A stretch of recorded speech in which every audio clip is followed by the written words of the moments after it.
Hey there, we're the Westlaw Pirates and welcome to the show. We're here to share our thoughts on Northwestern athletics and college sports with thoughts and analysis from the visceral to the statistical. We run our tailgate with the red pirate flag flying high above as we give no quarter, especially the fourth. I'm Sam Walter. I'm John Lacombe. And I'm Eric Skoskauspo. Okay. I know going into the season, we were really excited for this Washington game. We were really excited to welcome in the new team. We saw all of the changes that happened at Washington. A whole new offense, whole new defense, new coaching staff, across the board. And I think we may have underestimated them a little bit. I mean, I will just come right out and say that they looked a lot better than I thought they would. We had some issues. I mean, we had issues on our end, and that's kind of putting it lightly. But 24-5 was the final score, and it was rough in a lot of different aspects, all of which we're about to get into. But this is the conundrum of the early part of a football season, right? Is that two teams play each other, and you can look at it from a lens of whoa, they were really good, or whoa, they were really bad. I mean, this may be a case of both of those two things, but look, we're learning as we go, and we're figuring stuff out. I still feel pretty good about everything we said last week and going into this game, minus comments we made about Steve Belichick in our preseason preview.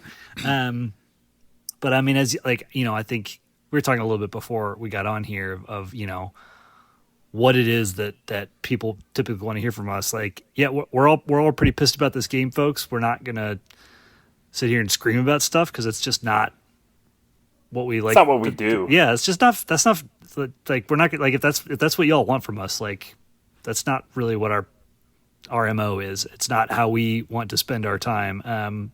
But what we do think most people want to hear is what the hell happened and trying to figure out how this team could go forward. And that's typically that comes out as a pretty optimistic take from us. But that's how we're going to look at this. And honestly, it's not. It doesn't look good right now. It's like this would, if this is the type of performance we get going forward, it's the bottom of the barrel, and the Cats aren't going to win many, if any, more games. And that's real talk. But I think you're generally not. Generally, who you are on your worst day is not who you are every week. Yeah, I mean, you're never as good as your best day. You're never as bad as your worst day, right? Yeah, I know. I think.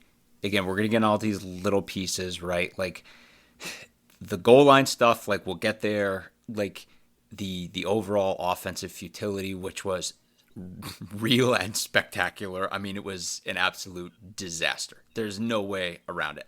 Just absolute nightmare game. Everything that went wrong, you can go wrong. I'm you say, well, the goal line stuff. I mean, that to me is one of 50 things. So many things went wrong in this one. And I know that there are a lot of people who are just to double down on that specific, unlike after the Duke game where we were man, there were 7 different times we could have won this game.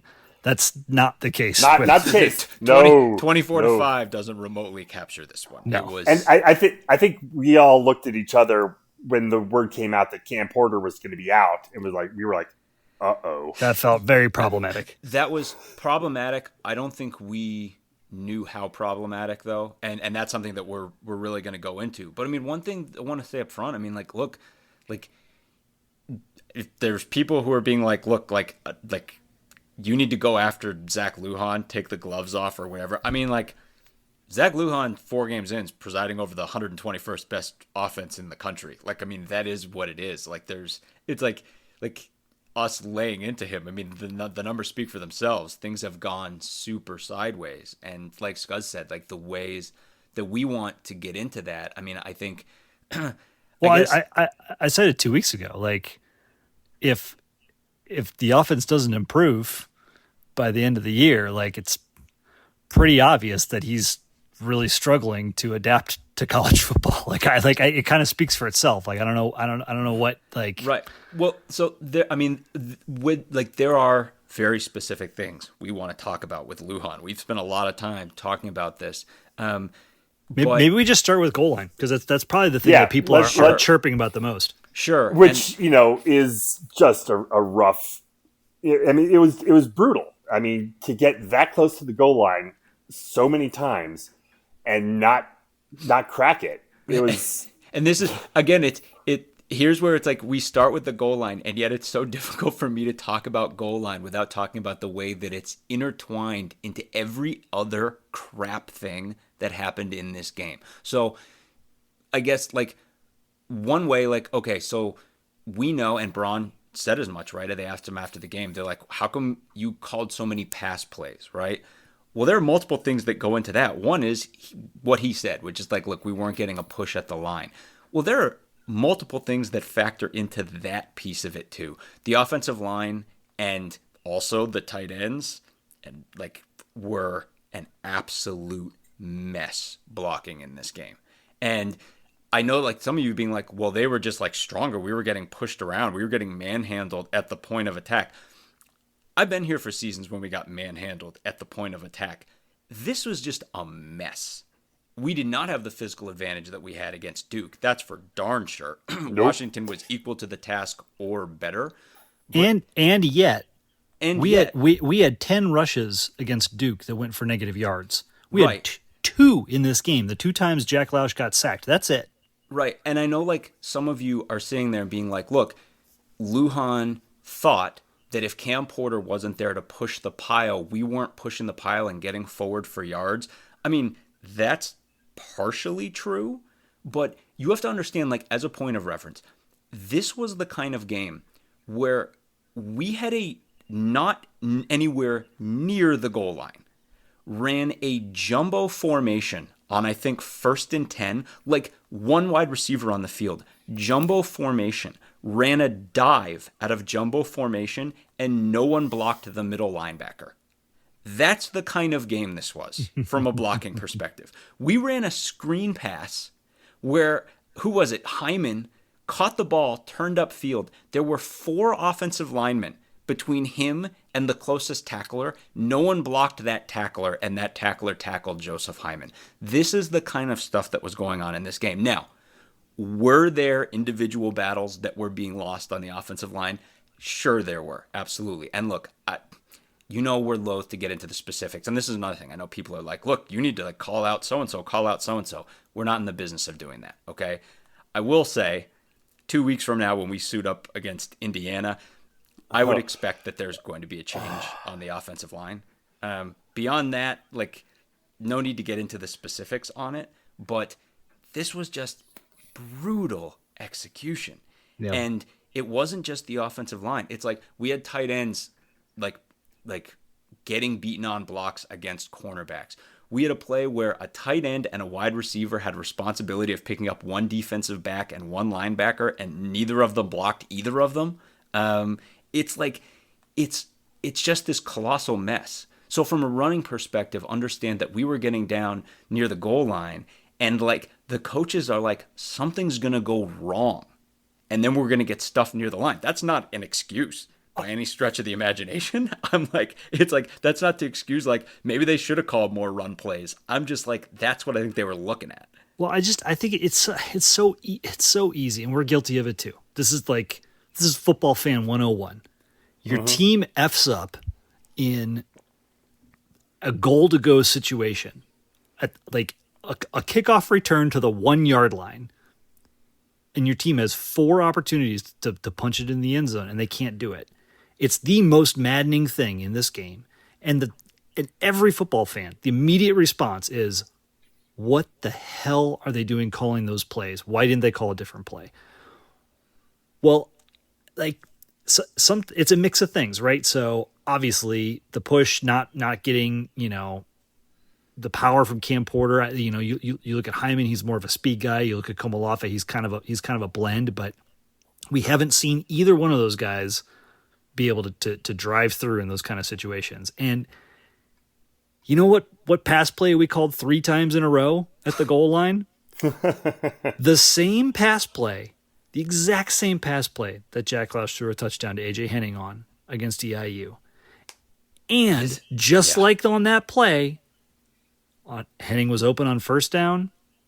You had Kurtz opening over the middle on 3rd down. Gordon was open twice. Yes. I'm like, they're like, and like, so it's really important. Like, yes, the play calling is totally screwed and jacked up right now because the quarterback is not feeling confident throwing the ball over the middle. You saw multiple times where Lausch like pump faked. Like, he wasn't pump faking. He was like in the middle of throwing and was like, oh no, I can't throw it. You've got blocking issues. You've got bad reads going on. You're in a hostile environment where you can't hear well. Literally everything is going wrong. And yes, the play calling is a train wreck, but like the rationale behind why they called those 3 plays, like when you isolate it, they're not idiots out there. They're messing up, certainly. And as I've said many, many times for the last 15 years, like all of this shit ultimately falls at the feet of the offensive coordinator. If they can't get better, if you can't teach them the scheme, if you can't teach them how to, run the blocking concepts and pick up the right reads and get comfortable throwing over the middle, those are all the teaching elements that ultimately fall at the feet of the offensive coordinator. But to suggest that just calling a different play would have changed the outcome of this game is a little naive.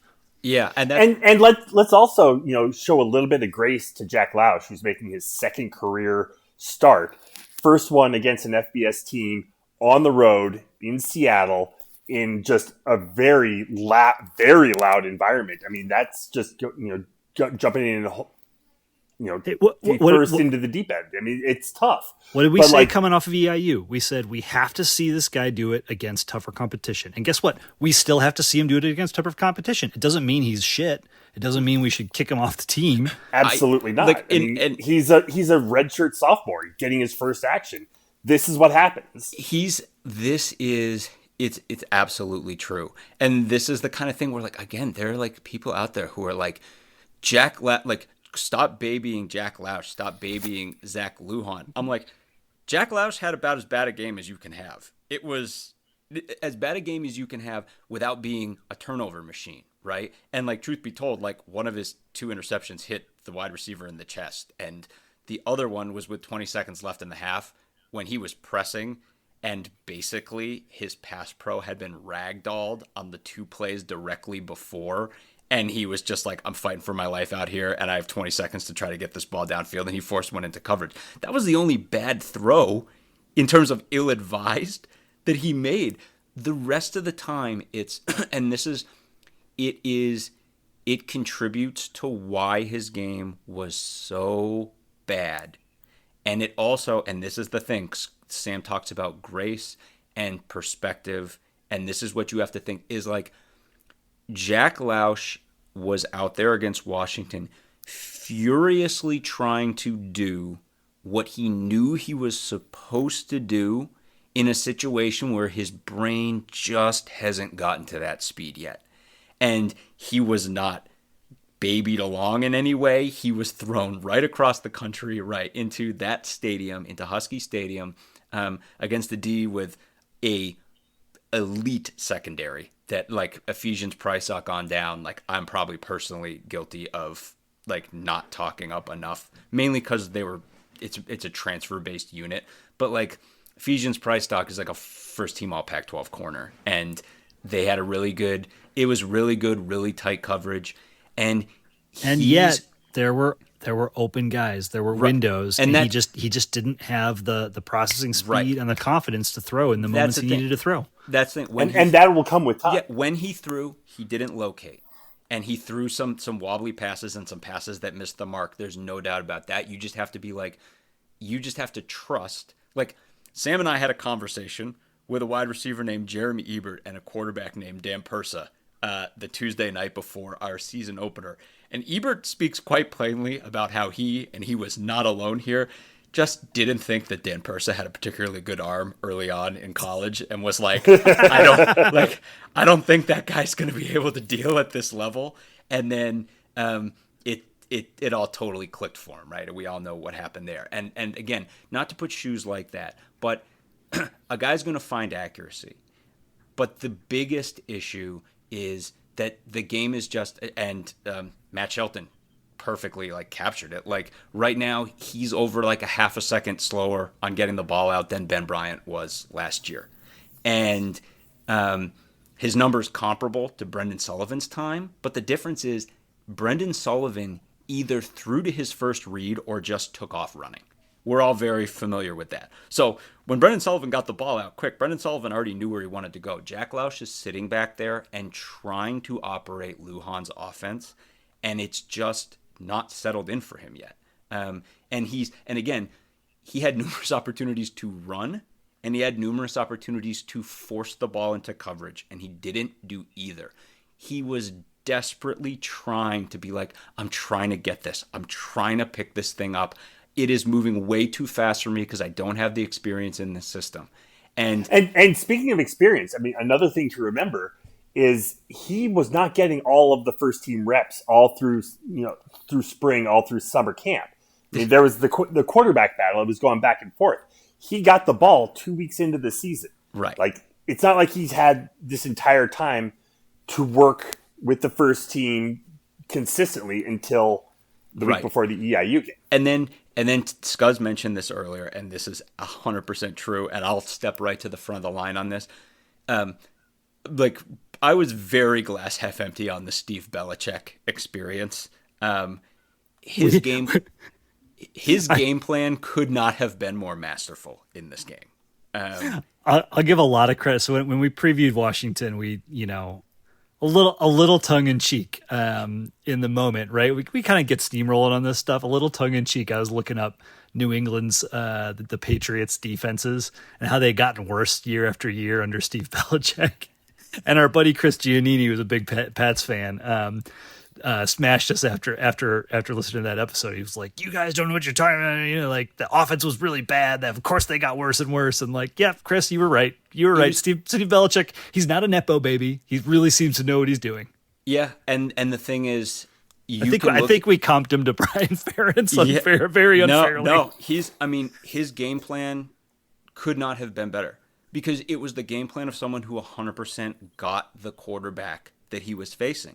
It was basically, you can look at so many of the defensive sets that Steve Belichick put on the field, and basically like he brought 4 a bunch, but a lot of time he brought 3 and a spy. A couple of times he brought 2 with a spy, and basically being like, our secondary is already good, and I'm gonna roll the corners up, put 2 safety high over the top of them, and then politely ask Jack Lausch not to run. And I bet he'll take me up on it because he doesn't want to run. He's trying to get better at his position. He's desperately trying to work within the system. So I just won't force him out of the pocket and give him a coverage system that is almost impossible for him to figure out. And again, there were a couple of open moments where, again, Lausch had someone and missed him. And someone like a Ben Bryant, you can't give him 3-man rush. If you let him sit back there all day, he's just going to find someone eventually. But Lausch isn't at that point. Lausch is trying to make the read he knows he's supposed to make right off the snap. It's everything Scuzz talked about with the offense. It's like hike, read, get the ball out. And his brain hasn't caught up to that place yet. And circling all the way back to where we started with goal line and talking about it, I know a lot of people want us to crush Lujan on those play calls, but he spammed the same play 3 times, just like Scuzz said, because it was open. And all Lausch had to do was throw it to the back right corner of the end zone. When it's a play Lausch had executed right perfectly previously. Right. And to everything that Sam said earlier too, now Jack Lausch is going to spend 2 weeks studying the first FBS game tape he's ever had to look at of himself in his quarterback life. He's going to be staring. Lujan's going to be sitting with him for 2 weeks and be like, see what you did, see what you did, see what you did. And the thing, it's not an incredibly diverse group of mistakes. It's the same mistake again and again and again. And it's the kind of loophole that you hope to fix not 1 time, but like 10 times as you get more into the game. And like the other thing I want to say about Lausch too, this is like the other side too, is like we're all well aware that maybe Mike Wright gives us a better chance to win in the Washington game. Like unless he forces the ball into coverage a bunch of times. This is one of 2 philosophical things I want to discuss now regarding the quarterback position. Let's keep going. Yeah, and I guess my feeling is like, look, like they made the decision. Now we see what Lausch is. There's there's just this big part of me that's like, we have to get off this carousel. I'm just like the quarterback carousel. I'm like the growing pains of developing a young quarterback for longer than one FBS game. Like, let's see if we can find an upward arc here. I think I likened it to, I think the phrase I used on Saturday night with you guys was quarterback roulette. Mm-hmm. And it feels like the last 6 years have been a roulette wheel. And almost every other year it changes for us. And I think it is going to be very interesting what David Braun has to say in his press conference. So we're recording on Tuesday night. I think his press conference is tomorrow on Wednesday, being a bye week. Or maybe he doesn't have one this week. I don't know.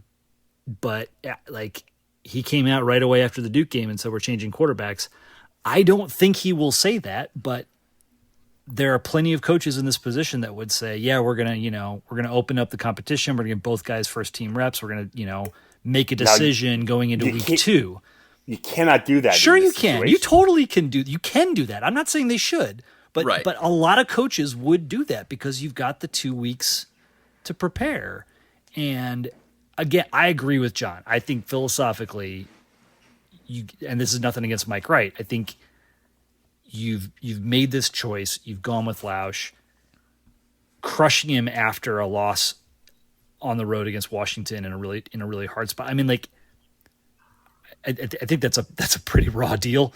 And I think that's why I say you can't do that. Okay. I think obviously you can do that, but like in this situation, you cannot do that. Fair. Yeah. I think it's pretty fraught. And I guess like that leads me to my second philosophical thing, which is, I guess, less of a philosophical question and more of just how I'm trying to look at this going forward. And this is like anybody who is like coming to us for any sort of like, how the hell do I wrap my head around this team and what it could possibly be like how is the season not lost? Here's the thing, like at present in the second half of the EIU game, Lausch was operating and dealing. His brain was going at the right degree. I bet if you look at the time to get the ball out in the second half of that game, it was pretty good.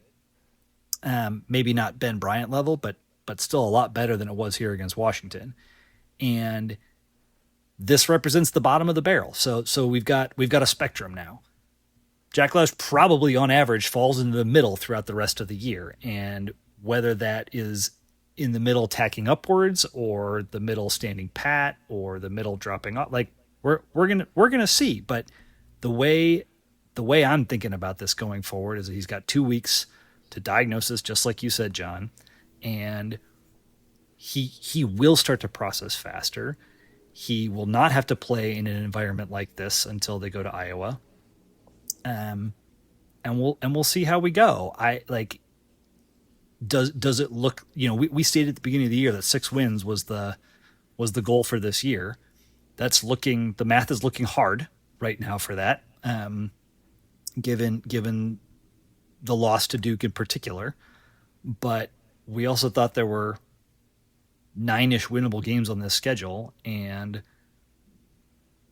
all you need is the opposite upside swing from, a game where another team has a catastrophic game like Northwestern had today. And maybe that won't happen. And I'm not wishful thinking here. This is just like the statistical shit that happens in college football. I mean, look at TCU. That and I'm picking on this because there are some comments out there on like, oh, what do you expect playing Washington, who just was in the national championship game last year? TCU lost like 66-30 to Southern Methodist University of all schools. Hey, that's ACC powerhouse SMU. SMU was not supposed to be good this year. They just put 66 on TCU, who was also in the national championship 2 years ago. So don't give me this garbage. Like these 18 to 20-year-old kids, 22-year-old kids, like it changes week to week. You get games where guys are on. You get games where guys are off. People develop over time. This is not the frickin' NFL. Yeah, I mean, I totally agree. And, there are parts of me where I'm looking at Lausch, and there are multiple times in the game where, again, he could have just ran. And, of course, part of you is going like, dude, just run the ball. And then there's other parts of me being like, yeah, but like 4 games from now, I don't want a quarterback who is just going to tuck and run every single time, right? I mean, he's clay at this point. He's literally sitting right now looking at the first FBS game tape of his life, and it's a horror show, right? And to the point of like the long view of this, like, look, we're gonna get to it later. Indiana's a friggin' monster right now. None of us saw that coming. Not this quickly anyway. But that's what we're looking at in 2 weeks. And on the other side of that, we have a very important 4-game stretch where a quarterback who 3-4 weeks from now has made real strides puts us in really good shape in that 4-game stretch. But I mean, it's like you're looking for development. And again, I come back to like the overarching thing with Lausch is the extent to which he was trying to do everything right. He's not freelancing out there, and he's not getting scared and bailing either. He's just trying to run. That's pretty huge. That's pretty huge. That takes some real courage. To run the ball, and it's not clicking for him yet. And that's like, again, like, let's give him a chance. It couldn't have gone any worse. But again, it's still his first FBS game. So the other side to that coin, and this is where I want to put some stuff on Lujan's feet pretty explicitly, because first 4 games of the year, right? Four games back to back. You've got a tough Miami team. You've got a tough Duke team. You've got this trip to Washington. You make a quarterback change in the middle of it. This is you go through all your install preseason. You're not changing the playbook. You're not dramatically changing what you're doing in that first 4-week stretch. You now have 2 weeks to evaluate and to think about, is the way I'm calling games, the way I'm approaching this, the personnel that we have on the team, is it what I thought I would have? Do I need to adapt? Do I need to adjust? And I'm not smart enough to know if this is real or not, but I think a reasonable consideration or a reasonable criticism to put on Lujan in this last game is, were you doing anything to help Jack Lausch, to make it easy for Jack Lausch, given all the stuff that was going wrong? And maybe there was just too much going wrong, but I do have this sense through 4 games that Lujan has been pretty ironclad about, like, run the system. We need to run the system. Operate within the confines of the system. It's kind of what they were saying about Mike Wright. You hear about other offensive coordinators, like a couple drives go bad. Okay, let's have a drive starter. Let's have some easy pitch and catch, get you in a rhythm, get you going, etc. Right? I haven't seen a lot of that from Lujan. It was something we used to see with Mick McCall.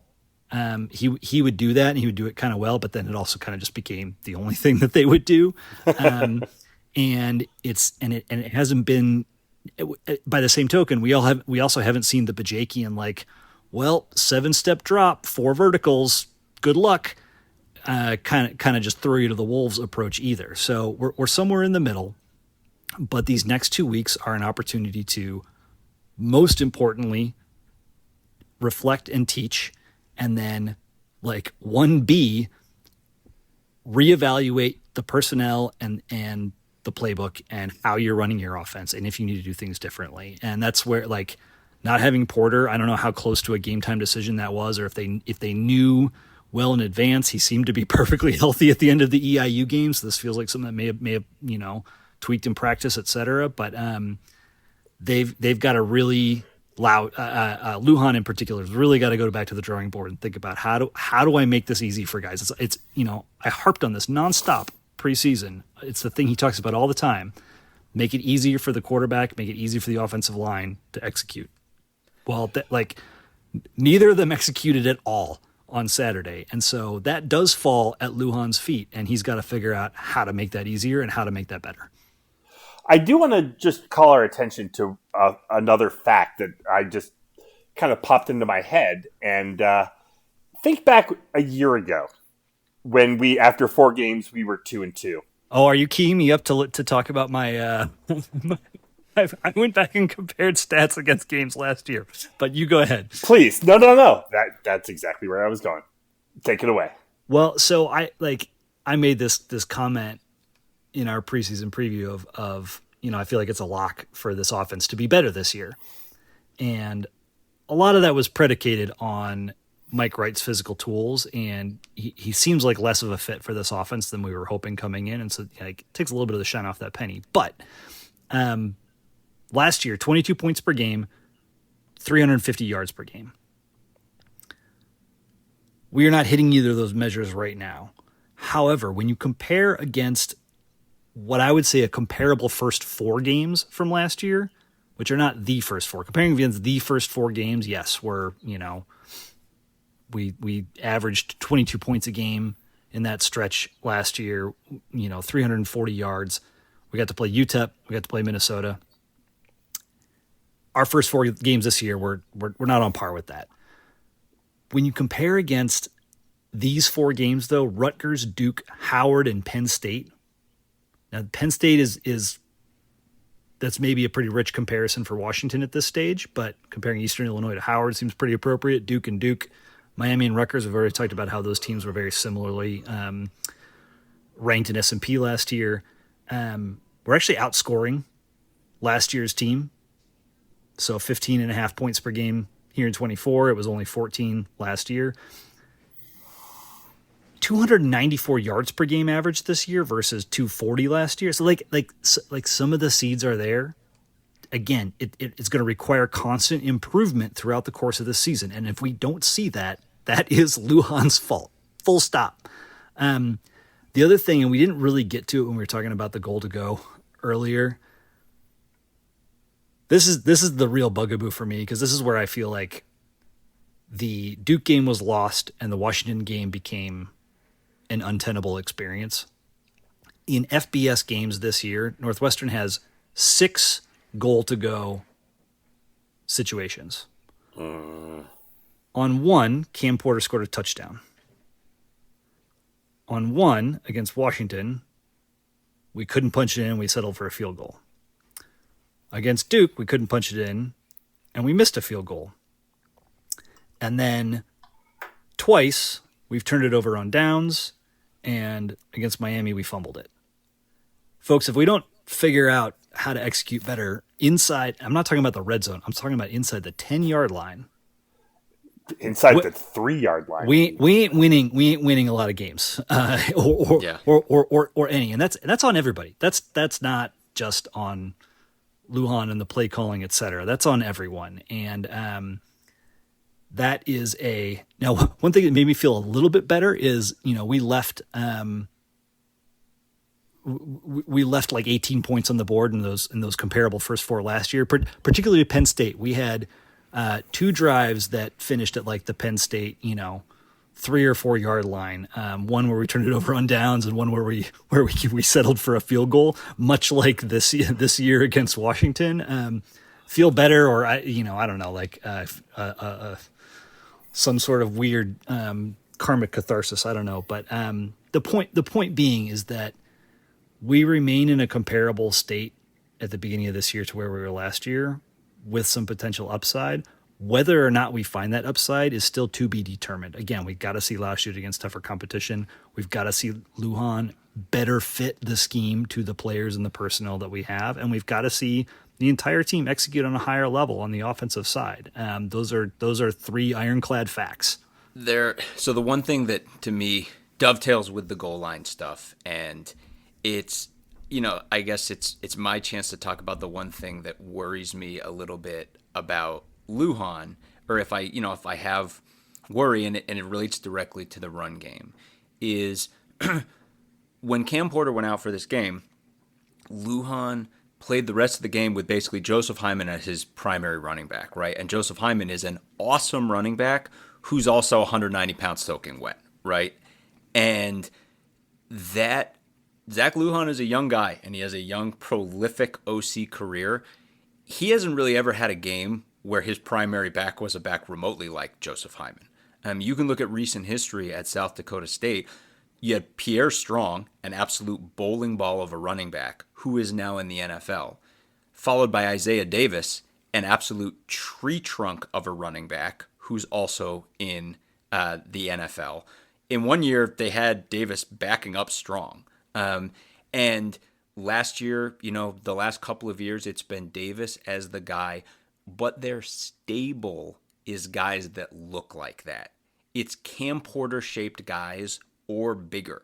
It's not like they have a guy like that. That's the South Dakota State running back. That's the kind of running back Lujan's been working with. So when he's doing everything that he's doing, he's had a guy like that. And you can look at the first year post Lujan, you can look at what South Dakota State would be doing in goal line situations right now. South Dakota State has 2 Cam Porter size running backs and then a 6'4", 230-pound effective goal line quarterback. They're just going to hammer you with all their huge guys.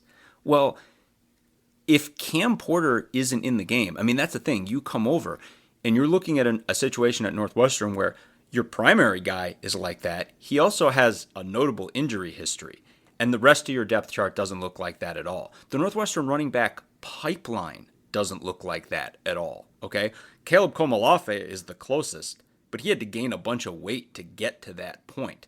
Hyman obviously isn't like that at all. Deshaun Reeder isn't like that at all. The guy who's escaping me right now, who's our next running back committed in the next class, he's not like that at all either. It's a different type of running back, vastly major. And like, that's the thing where I look and I'm like, Lujan hasn't ever, like, when you look, like, running backs touch the ball 12 times in our game against Washington. 12 times. You can look at Lujan's entire career at South Dakota State. There aren't numbers even remotely close to that. Even when they lost 7-3 to Iowa a couple of years ago, he still like hammered his primary back into the line like 18 times.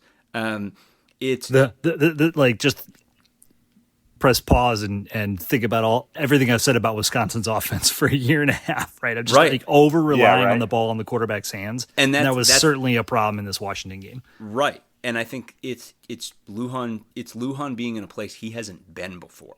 And that's, again, like there's that piece of it that's worrying, and then there's the other piece, and Scuds and I were doing, gallows humor texting about this like a couple of days ago, but there's also the piece that Northwestern fans are well familiar with an offensive coordinator who came in having just had a giant bowling ball future NFL player as his bell cow running back for a couple of years, and then came to Northwestern and generated no rushing yards of any kind. Like, it's not to say that's what's going to happen. It's just that's the kind of trauma that triggers us all if we see something like that, right? And it's like, this is an adjustment Lujan's got to make. Lujan's a really smart guy. He's like this great up-and-coming coordinator. Well, now he's presiding over the 121st ranked offense in the country. He's got a young quarterback, and he may be looking at a running back stable of talented players who are nonetheless not in the mold of running back that he's used to working with, and he's going to have to adjust and make his bones. I mean, it is what it is. It's going to be part of this team growing going forward. Well said.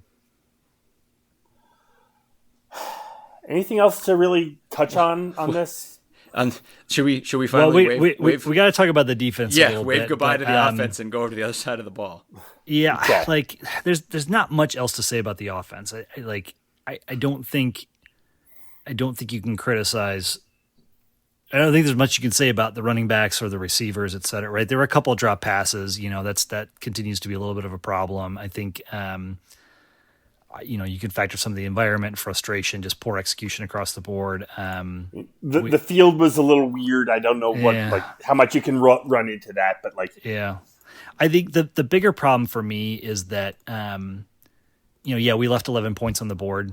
Or off the board in this game, like very obviously left 11 points off the board that we should have had. What you will not hear me say though is like, oh, it could have been 24-16, because I think Washington took their foot off the gas in the second half. I think they could have done a lot more damage if they needed or wanted to, and that's a much more like existential crisis for us as Northwestern fans, because like the defense played pretty good overall. I just feel like there were a couple of critical mismatches, and we couldn't get the pressure that we've seen the prior 3 weeks on their quarterback, and that felt like a real kick in the teeth. Yeah, I mean, you talk about mismatches, and like you could just see it. Yeah, I mean their wide receivers were towering over our secondary. I mean, Boston was a monster. I mean, he dominated this game. And again, that's something that I don't think we didn't see coming. But I guess I will say, here's the thing: like, it was apparent to us, right, that cornerback was going to be the tricky position for us. That the secondary overall is a very young unit, right? I mean, it's Coco, and then everyone else is super young. And Coco is always, and including this game where he was basically banged up on the opening kickoff return and then played the rest of the game, Coco's always dealing with something, right? And everyone else is just super young. And that's always going to, with corner was always going to be, and secondary overall was always going to be the weak point of this defense this season. It's obvious just how aware of this the coaches are by the massive cushions they give on wide receivers with the corners anytime we're in man coverage, right? And that's the kind of stuff that has us pulling our hair out. But it's also the kind of stuff where, coupled with a good run defense, right, you can give a lot of stuff underneath and then try to make things go, right? And like Scuzz was saying, I mean, the tough thing was when Rodgers had time to throw, to see us get dusted over the top, which is everyone's nightmare, right? Because it's clearly what the coaches have been worried about, hence these big cushions, and then it happens anyway. And then I think the thing that with the passing game feels like it's going to be the biggest issue for me is, and this is something that historically, like Iowa always gave us problems with, is if they come out in a heavy set, but with two wide receivers, maybe to the same side, and then just run play action. Yep. And we are not rolling our corners up in a situation like this because they're terrified of running play action and then pumping the ball over the top to us, right? So we're going to play zone. And Washington, just Will Rogers had no problem running play action, jumping back, and then just pumping that ball into that zone and finding wherever the hole was. And look, like, that's the problem.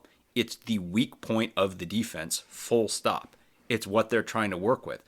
I said this on the Sound the Siren podcast when I went on with the Washington guys before, Thursday before the game. I said, look, we think a lot of our defensive line, our defensive rotation, we got like 12 dudes that contribute.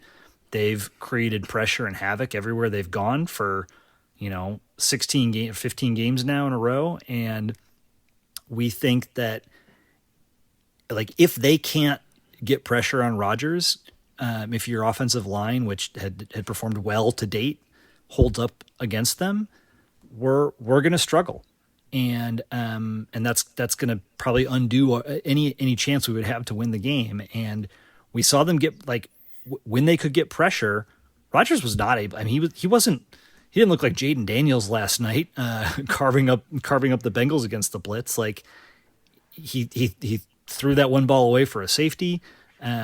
We sacked him 3 times. He wasn't escaping the pocket or running around or causing all sorts of havoc for us. Like, but we only pressured him 5 or 6 times. It felt like the whole game. We could not get there. And you look at what Jonah Coleman did, the running back, averaged 8 yards a carry against Weber State in their opener, 9.5 against EMU, 5.4 against Wazoo. We held him to 4.5 yards per carry.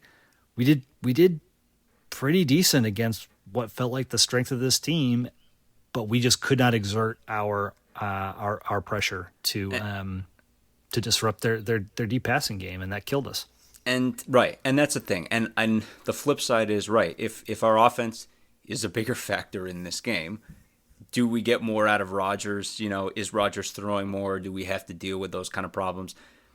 100% these are reasonable questions to ask. And at the same time, this defense at no point rolled over in a game where their offense gave them no help, negative help, right? The defense just kept fighting, and particularly against the run, they grounded out. And like you said, Coleman's numbers weren't great. He had a 14-yard run where he got hit at the line of scrimmage. And that was the kind of run where it's easy as a fan to be like, oh, we're not even like making tackles now. And then there was the other play where a guy jumped over, the running back jumped over someone. Maybe it was Evan Smith. I mean, that was a pretty incredible play. But then as a fan, everyone, you start to conflate those things and be like, oh, we're not even tackling. No, we tackled great in this game. Like, you can even look at the numbers and be like, Rodgers had 7 for 17. One was that 20-yard ridiculous play where he fumbled the ball, picked it up, then some kind of spun forward, ran like a whirling dervish. He didn't even know what was going on that play. And as soon as he got up, he was like frustrated with himself for getting so lost. That was just a freak play. And if you take that out, they had 38 for 124. It's like barely over 3 yards a carry. And that's just to say, this team never abandoned where its soul is. You know, that tough run defense, they never rolled over. And that's when, again, like, the offense was backing a truck over them. And they just kept working. So, like, yeah, we're going to have problems. It is also notable that between Gabbert, Duke's quarterback's escaping me right now. Malik Murphy, yeah, and Rodgers, we've faced 3 of the better quarterbacks we're going to face this season. And right now, a bunch of the teams on our schedule, notably Michigan, would happily take any of those guys. But that's a little too far afield for me right now to even contemplate being in that particular game. But I hear you. But I am not ready to even entertain that possibility. No. I'm just saying there are, like, Wisconsin's trying to figure out what the hell they have at quarterback right now, right? Purdue is not getting their, Wisconsin's not trying to figure it out. Wisconsin's like back to square zero where they were last year. Right. And Purdue still trying to fit a round peg into a square hole. Right. And Purdue thought they had their guy in Card and is getting absolutely nothing out of him this season. And then again, like, Michigan's got problems. And there are other teams that clearly don't, including Indiana and Illinois, right? But there, you have to be like, all right, so where are we looking for wins on this schedule, right? You start looking at like a Maryland, a Purdue, a Wisconsin, right? Iowa as is their usual quarterback self. And like, so you have to think, all right, so if we're coming back to what this team's good at, like, we had a big receiver and a hot quarterback tear us apart through the air, and that is what it is. But you have to believe that the young secondary is going to continue to grow, and just keep remembering that this defensive line and the linebacker core behind it continue to be super tough, led by Xander, and continue to lock down the run game. And if, like, it's like I keep coming back to being like, well, if our offense would have done better in this game, maybe Washington opens up their offense and be like, well, I would have liked to seen that hypothetical scenario. Can we go back and do that again? Sure. Can we go back and add 250 yards to our offensive output and then just see what they do? I'd like to test out that scenario, right? Given how our offense actually performed, the D did as much as could reasonably be expected. Another thing to remember as well moving forward is, we should be getting Carmine Bastone back pretty soon. Mm-hmm. Yeah. After this week off, hopefully we'll see him for the Indiana game. That also just goes to bolster the defensive line rotation. Would love to see Herzog back, and would love to see Cam back. That, like, not having Cam Porter was a real. He has been our best player, like, all season, and certainly our most consistent player in the first 3 games of the year. And so that was a real setback. I know when I saw that, I felt like we were in deep caca. But I think, like, it's the bye week. We don't have to play Indiana next week. We get to see them against, what is maybe a Maryland, maybe a team with more of a pulse than UCLA and Maryland. Yeah, maybe. That's one of those things where I'm like, I mean, again, I don't want to put the cart before the horse, but part of me is like, there's part of me that wants Indiana to just roll Maryland, and since there's a huge part of me that thinks that's just what's going to happen anyway, I'm like, Maryland's on our schedule too. There's an element of, like, again, I'm not no excuses here. This is not an excuse, but, like, catching Washington the week after they lost to Washington State in pretty excruciating fashion was no bueno. It's also important. Like, one of the biggest things we called out before the game was Washington's proclivity for penalties, and they were, like, racking up the yellow flags in this game. There were there were at least 2 late hits out of bounds in the first half that went egregiously uncalled. I was about to say, yeah. The announcers were even like, this was like a cut and dried, like black and white binary. Yes, this should have been, a penalty. Again, those do not change the outcome of the game, but this was a tough moment to catch Washington in addition to all the other factors that we had going against us. So like, as much as you can, folks, like, hey, I was pissed about this game. I think I sent to you guys a meme of like a cartoon electrocuting itself at the end of this game.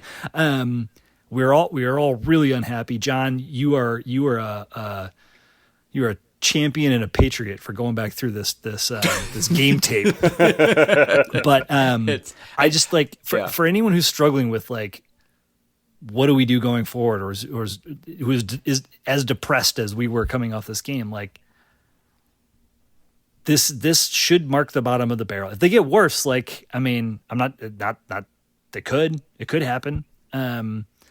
But I don't anticipate it being worse in the next 5 games until we see an Ohio State, a Michigan. So we'll have to see what happens. But again, growth and learning and adaptation. That's what we expect in the next 2 weeks, and we'll see how we come out of that tunnel. I want to put one more thing in, and it seems fitting, being we talked about offense, we've talked about defense, and that gives me an excuse to get around the fact that I should have mentioned this way earlier.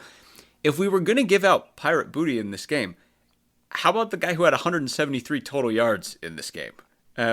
It's so easy for us to forget because of how horrible the 5 plays immediately after it went, that Joe Hyman had a 96-yard kick return in this game. He had 3 kick returns for $150 overall. Let's put some pirate booty on the blockers who helped spring him on that, because that was a absolutely masterfully executed kick return. Yeah, and the one where he got egregiously hit out of bounds was another great return too. He had a great game and had Northwestern's second longest reception, had Northwestern's longest carry of the game. There's a whole separate argument. And again, this goes to everything we talked about the fact that he is an excellent football player of a different mold than the running back that his offensive coordinator is used to working with.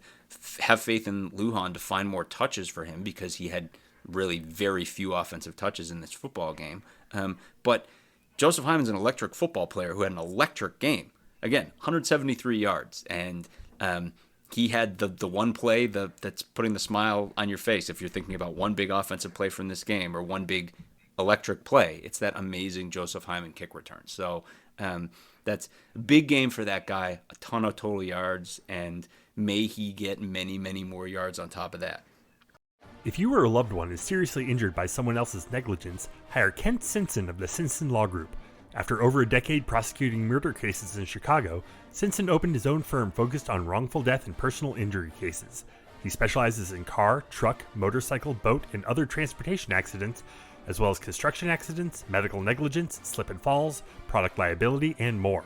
Millions recovered for clients, no fee unless he wins. The Simpson Law Group. Compassion, empathy, and vigorous advocacy. Go to simpsonlawgroup.com or call 312-332-2107 for a free consultation. And go Cats. Shall we look around the conference?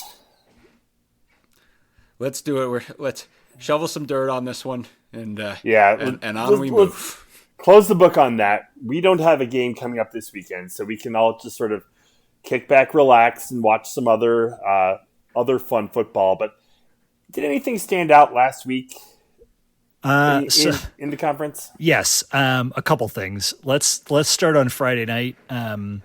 Illinois beating Nebraska, which was a huge surprise to all of us. I think it's important to call out that Dylan Raiola still looks really good. 300 yards, 3 TDs. John, I'm going to let you talk about Illinois' run D, but first I want to say, like, Luke Altmaier has taken a massive step forward this year from what he was last year, and he looks really good. It's quite stunning. I mean, he's up over 70% completion, and he's played Kansas, who was ranked at the time. He's played Nebraska, who was ranked at the time. The Nebraska game was on the road, averaging over 8 yards per attempt, 10 TDs and 0 picks. Last year, he had 13 TDs and 10 picks in the whole season. This is an incredible jump for a guy. Whether it's sustainable or not, we'll see. But like, he's working with less talent at wide receiver too. I mean, Pat Bryant looks awesome. The tight end looks awesome, but Altmaier is the guy making it happen. And so, like, again, like, you know, we go into these seasons looking at trying to project forward based on past performance, right? And you expect a guy in entering his fourth season in college football to be with his third team or second team pretty well baked, and he's made a huge jump. And if he weren't wearing the jersey he was wearing, I'd be really excited and applaud it. I'm going to wait and save that for a day when he's no longer in orange and blue. But dang, he looks good, and I hate it. I know. Hey, Scuzz, are you saying that if you have a quarterback and offensive coordinator come back and have some consistency in a year-over-year basis, that can be good? Sammy, I forgot about that. Illinois is one of only. That was your corner. The problem is that it's not working at Purdue, so I'm only 1 for 1 on this take. But yeah, Illinois was one of only 2 teams that had consistent OC and quarterback coming back. But it's really interesting that this quarterback and this Illinois offense, it's all being driven through the passing game on a Brett Bielema team that typically would be run, and they're not. Yeah, credit to, it's kind of crazy at the end of the day, because on one hand, you can look and be like, Illinois could very easily be 2-2 instead of 4-0 right now, and 2-2 is exactly what we thought they were going to be heading into through what really is like the reasonable part of their schedule, because they have Purdue, Michigan, and Oregon in 3 of their next 4 games. Penn State, Michigan, and Oregon in 3 of their next 4 games, but they've won those games. And honestly, the Nebraska game is a classic example of like Nebraska's probably the better football team in that game if we're just talking about like raw talent. But at the same time, A, Altmaier played great. B, Illinois played super clean football. They had 3 penalties. Nebraska had 10. That was the difference in the game. And then they got to overtime, and Nebraska basically imploded in overtime. And that was after Raiola had missed a wide open guy, at the end of the game that could have won them the game. And again, it's tight margins like that, but you're winning games on tight margins by playing clean football, and you've got a quarterback playing really well. That was kind of the model for Northwestern last season. So yeah, it ain't good. There is a light year. Everything you said earlier about Michigan, Scuzz, there is a light year between this Illinois team and the Illinois team we're going to play 8 games from now. And like I said, we're going to learn way more about Illinois. But to your point about the run defense, a lot of the numbers in that game are skewed because Raiola took 2 huge losses in overtime. But still, Illinois somehow has basically changed out their entire defensive front, which was the saving grace of that team last year, and still managed to put together what appears to be a better run defense. So again, they still have Tara Edwards. Yeah, they have to, and they have, and again on the other side, they play Penn State next weekend. So yeah, we're gonna see. We'll see. But what can you say? They're getting it done so far. Speaking of other close games, Southern Cal and Michigan. My goodness. This was another one that we were just preposterously wrong on. Although, to be fair, everyone was preposterously wrong on this unless they were a Michigan fan. True. Michigan cannot throw the ball. Alex Orji was 7 of 12 for 32 yards. They do not have a passing offense. That's like Iowa level passing. At all. That is less than Jack Lausch against Washington.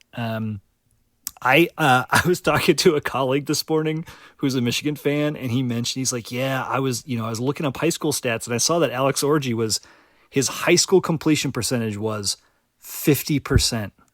Ooh. Yeah. They were carried by the running game. Yeah, Kalel Mullings is absurd. And that's what's crazy about that too is like Kalel Mullings came within a whisker of going to Northwestern, right? If you know, you know. That was a big recruiting battle for us. We were recruiting him as a linebacker out of Massachusetts. Zach Zinter's another one. I think he's from Massachusetts too. Their big guard from last season. But Mullings came really close. Michigan recruited him as a linebacker too. He was moved over to running back, I think because they had positional need earlier on in his career, and then has, what by far, effectively saved their bacon in this game. Yep. Like, if he doesn't break that run at the end, they lose, and frankly deserve to. USC dominated the momentum down the stretch. But yeah, somehow they got it done. I mean, with that said though, like their quarterback problem is 100% real, and they're by no means out of those woods. Anything else? I mean, like, yeah, I said that I thought Iowa Minnesota was going to be like one of the most interesting games of the weekend, and I don't know if it was not so fast. Well, friends. I don't know if it was that interesting, but we learned a ton, and that was my point. Is I thought we'd learn a lot. And what we learned is that Minnesota's not that flash. They struggled on offense against Iowa, which was no surprise, but they gave up 272 yards rushing, and Caleb Johnson is like a really good running back. He's operating at basically like twice his efficiency from last year thus far, having played, Minnesota and Iowa State in addition to two nobodies. I think the more important thing, as I called out in the preseason, like the Iowa O-line was looking like real again, and they're always forever Iowa offense that Kirk Ferentz has always loved to run is doing what it has been able to do in the past because they have a functioning offensive line. Cade McNamara was 11 of 19 for 62 yards. He does not look good. He looks awful. They have not given Brendan Sullivan any action.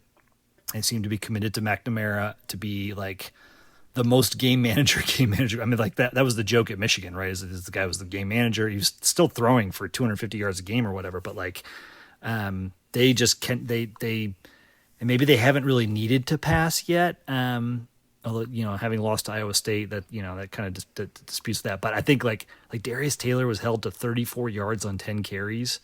And I think it kind of takes a lot of the shine off the Minnesota penny, and it has been pretty confirmatory of what we thought Iowa was going to be.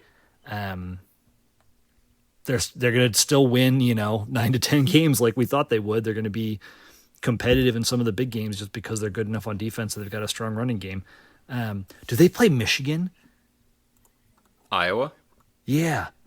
Because if they do, it's like going to be like a mirror image. No, they don't. Oh, they man, don't. No. I wish they played Michigan this year. It would be like that Spider-Man meme. Anyways, this was a very educational game from my perspective. Whereas we didn't learn much about Indiana, they smoked Charlotte. I was gonna say that's the game that I was gonna focus on and be like, go for it. I mean, we didn't. Indiana beat the brakes off of Charlotte because Indiana's beaten the brakes off of every team that they played on the season. Now, the easy comeback from that, if you look at all the who have they played? If you look at all the points Indiana has scored, it's easy to be like, they haven't played anyone. Well, then just cover up the left side of their score column and just look at the right column. They've given up 7 points, 3 points, 13 points, 14 points. You know where all those offenses slot? Right around our offense. Yep. And that's the key bit of information. Yeah, they haven't faced a defense like ours. Not even close. And that's the silver line.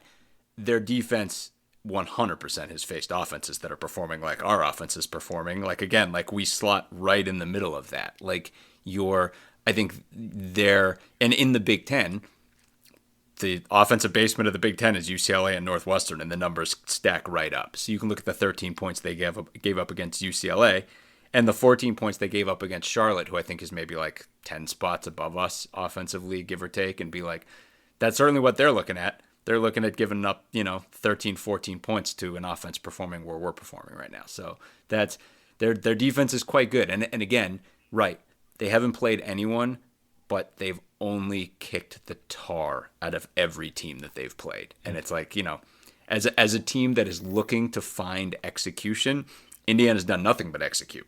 And yeah, the competition's about to go up, but like, what can you say? Like, they played Charlotte like we're supposed to beat the crap out of Charlotte, and that's exactly what they did. Got anything to say about Ohio State Marshall or Penn State Kent State? No, nothing there.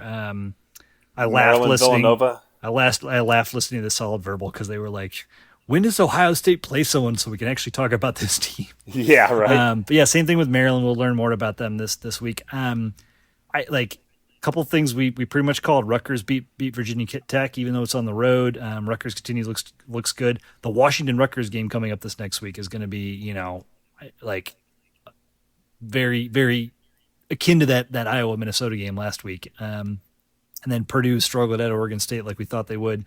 What are you guys making of Michigan State? Do we think like they started 3-0 somewhat surprisingly? Do we think they're still like crap? I don't think they're good.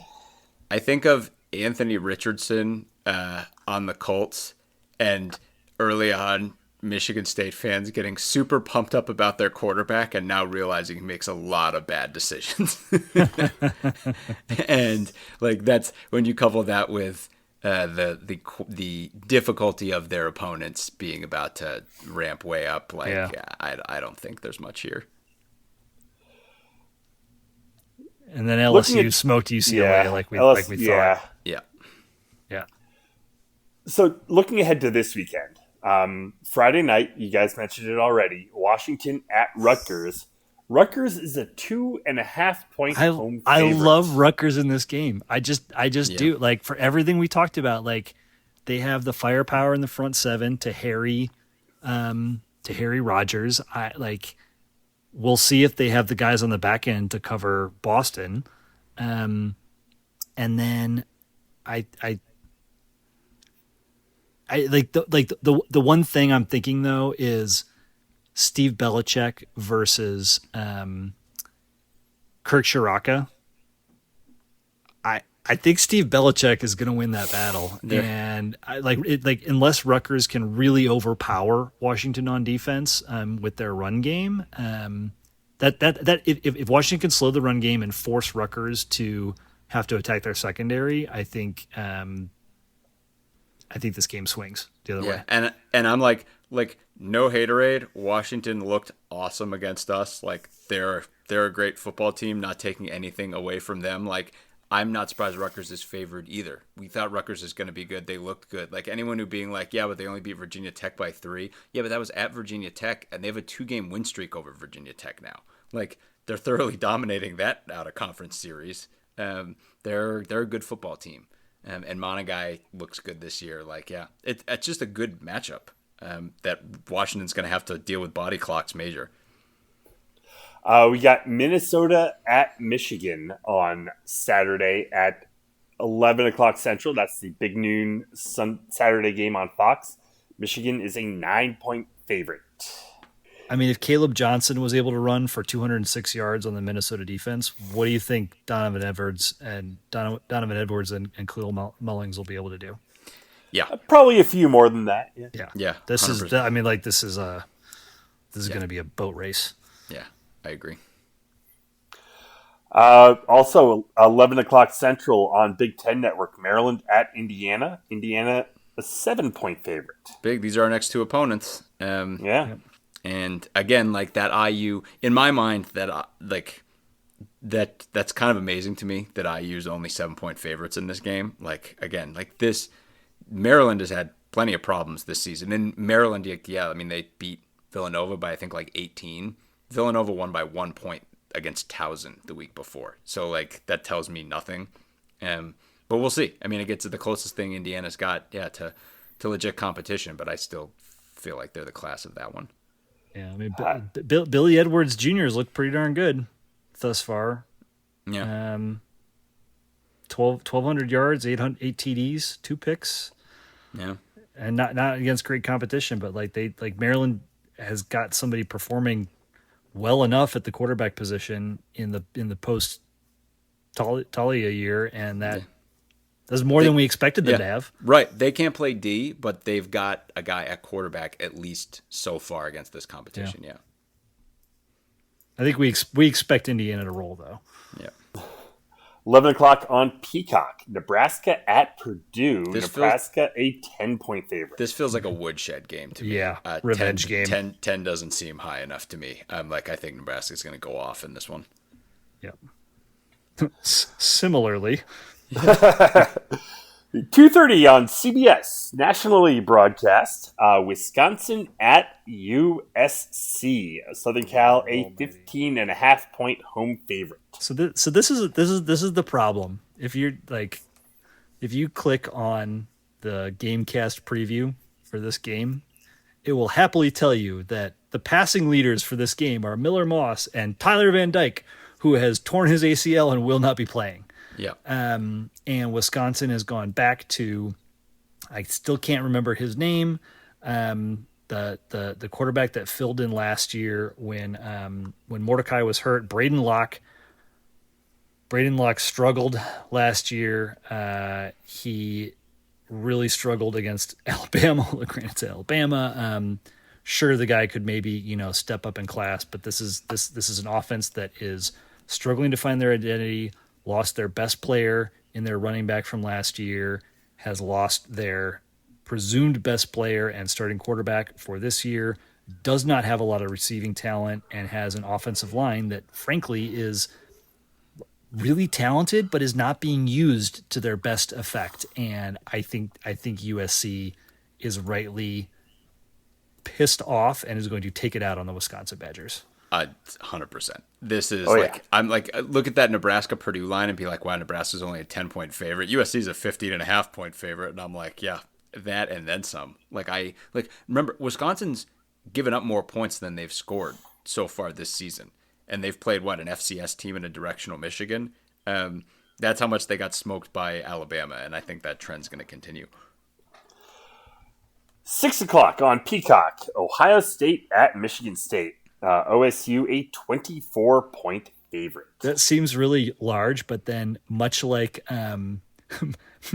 Indiana and Kurt Cignetti in their first several games, just like putting up points almost to prove a point, I think Ohio State's going to do the same thing in this game. They're playing a team with a pulse for the first time, and I think they're going to want to absolutely obliterate them. What kind of backbone or resistance Michigan State is able to put up will be pretty interesting to see. Yeah. 6:30, NBC, Illinois, Penn State. Boy, I'm like... It's a big line. I was thinking the 18.5 points for Penn State. I was like, wow. It's not believe in Illinois. Well, it's a night game at Beaver Stadium, which generally goes one way unless they're playing Ohio State. Right. I mean, again... It can't be the whiteout game, though, right? That seems early. Yeah, I don't know. It's two top 20 teams in the country now, according to the rankings, which is crazy. But it is wild though. I mean, and I guess the whiteout is scheduled for November 9th against Washington. Just by the way, interesting. Yeah. Okay. And again, I think this is the kind of time where everyone's starting. It's like, all right, Drew Aller, this is the first time that everyone's really, your numbers have been incredible. This is the first time that everyone's actually going to be paying attention. You're expected to put up monster points. So, let's see you do it. Did they play last year? Yeah. They did not play last year.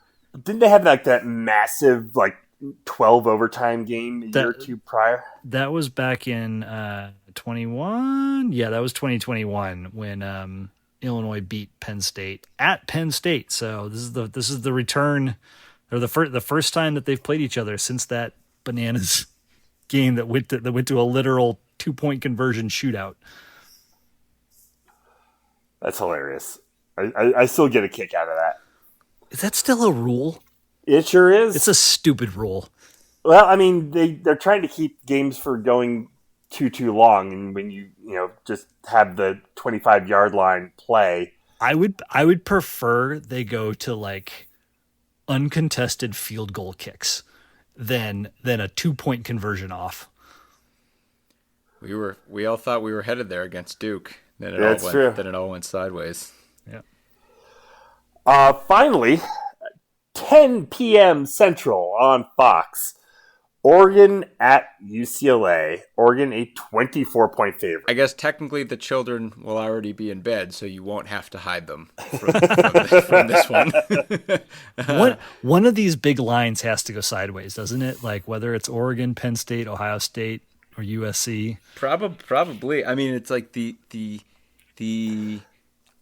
the obvious one is just that Altmaier somehow has a big game and keeps I was going to say but Penn State is the most obvious, but I mean Childs, I suppose, is just from the early returns is this massively feast or famine guy, right? So I mean, like he's again 4 TDs, 7 interceptions. I guess if he just pulls some Herculean game out and somehow, I very much expect the reverse to happen, but I don't know. And Oregon, I mean, they were so sluggish at the start of the season, but then they smoked OSU in the Civil War last year, and like there ain't no way that OSU is noticeably worse than this UCLA team because UCLA is bad.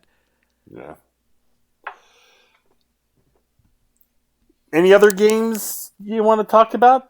Some eyeballs might be pointing southward.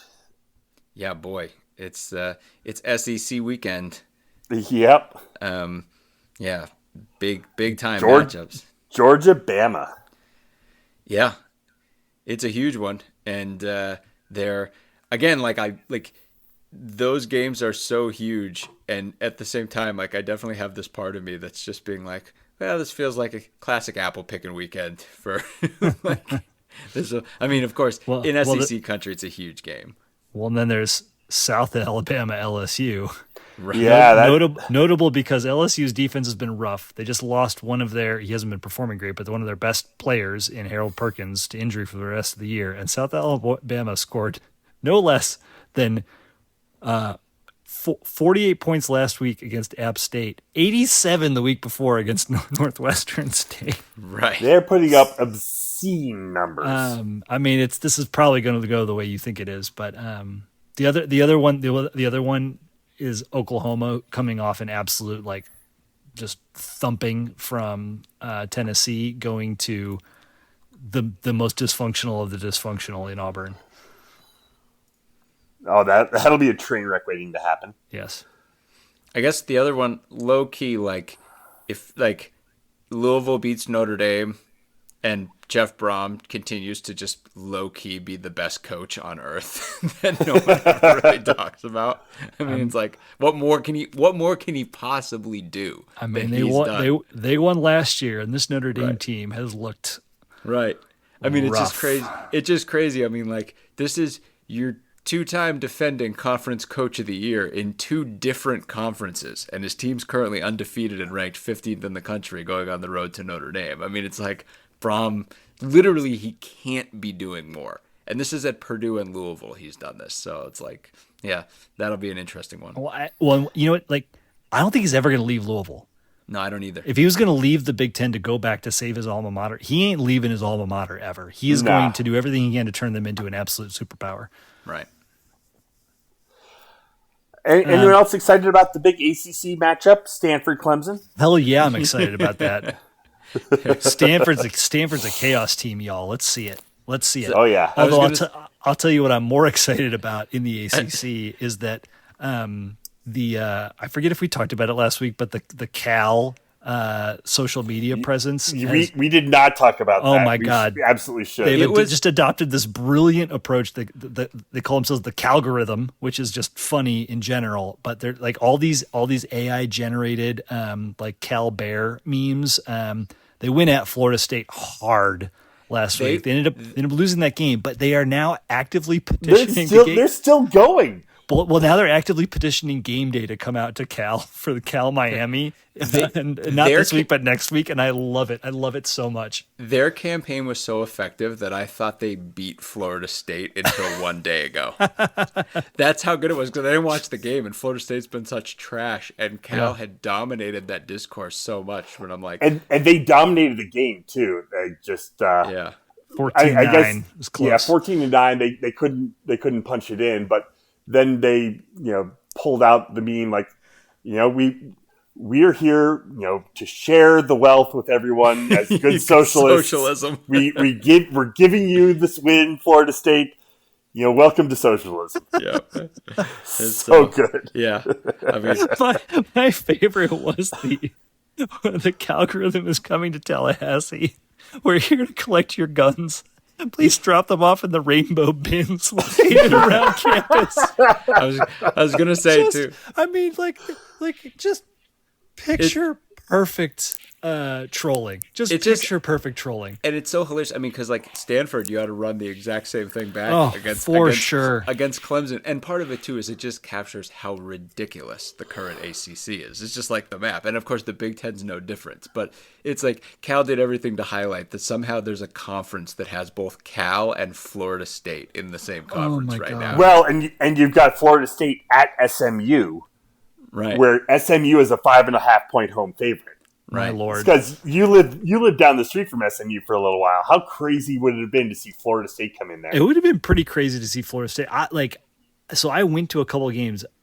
SMU has one of the hypest tailgating scenes you'll ever see, and it's because they have this very long horseshoe boulevard going into campus that's got a really big, wide center, grass section, and they just load it with high-end tailgates because it's like SMU is next to the Highland Park or the Rolling Meadows, whatever comp you want to use. Like the nicest neighborhood inside of Dallas is right next to SMU, and then like the tailgating scene there is really, really exceptional, and then nobody goes to the game.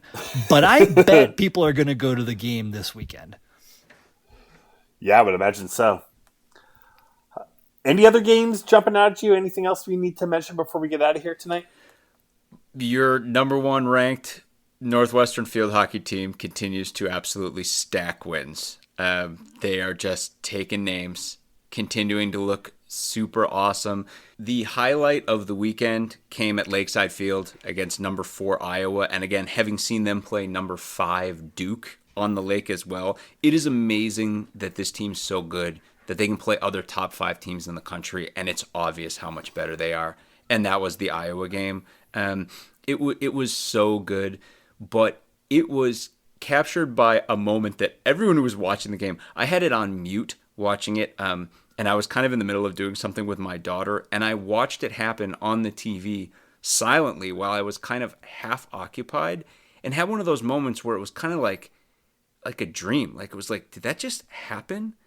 Ashley Sessa scored a goal that the second she scored it, everyone was like, that'll be on SportsCenter. That goal was bananas. It was absolutely ludicrous. She I can't even describe it other than I've seen it in hockey a couple times, where she flipped the ball up, she dribbled the ball on top of her field hockey stick and then smacked it into the goal. Yeah, it was it was reminiscent of what they call the Michigan quote unquote in college hockey. That's exactly what I was thinking. In the NCAA tournament a couple years ago, one of the Michigan forwards flipped the puck up onto his stick and swung around the back of the goal and then just literally tucked it in the top of the net. Yeah, deposited it in. He didn't shoot it. He just deposited it. He just placed it in there from the blade of his stick. And this was this was reminiscent of that. Although the fact that she was bouncing it on her stick makes it frankly more impressive to watch. It was ludicrous, and she beat 3 defenders to do it too. It was an incredible overall performance. But in Ashley Sessa, and again, I know the vast majority of you probably just don't follow field hockey like this. This is a huge name in the field hockey world, and she has been since high school. She played 1 year at North Carolina. She took a year off to play on the Olympics team. She was in the Olympics, and now she's still only a sophomore at Northwestern. There's a really good chance this is going to be the best player in field hockey for at least for her junior and senior year. And as we said on Twitter, keep in mind that Northwestern currently also has Madison Taylor, who will probably be the best player in women's lacrosse for her junior and senior year. If it's a stick sport and the Northwestern women are involved, we are just dominating right now. Yeah. And then they followed up that Iowa win by going to Bloomington and pulling out another 1-0 victory. They are rolling. That's your best team in the country, and they look like it. Last thing for me, I just wanted to give a shout out to Bill, who emailed us. Bill's a longtime listener. We've had some good interaction with him over the years on Twitter too. But he said that he wanted to extend a get out of pod free card to us because, quote, no NU fan should have to immerse oneself in that game. Be free. Bill, appreciate it. Thank you. We hear you. We see you. Also, that's what we're here for, man. So. Yeah, we'll work through it all together. That's I appreciate it. As someone who was on the treadmill today, feeling like I was doing two workouts at once, looking at that film at the same time, like self-flagellation. It's like, yep, I appreciate it, Bill. Be free, John. Be free. Well, on that note, let's go ahead and leave it there for tonight. Head to our website, westlotpirates.com, where you can leave comments and questions. Find us on Facebook, Twitter, Instagram, and YouTube at Westlot Pirates. And you can always email the show, westlotpirates@gmail.com. Tune in next time as we give our visceral and statistical views on Northwestern athletics. Look for us in the West Tech lot of Martin Stadium flying the red pirate flag, because we give no quarter, especially the fourth. For John Lacombe and Eric Scasbo, I'm Sam Walter. Thanks so much for listening. We'll see you next time.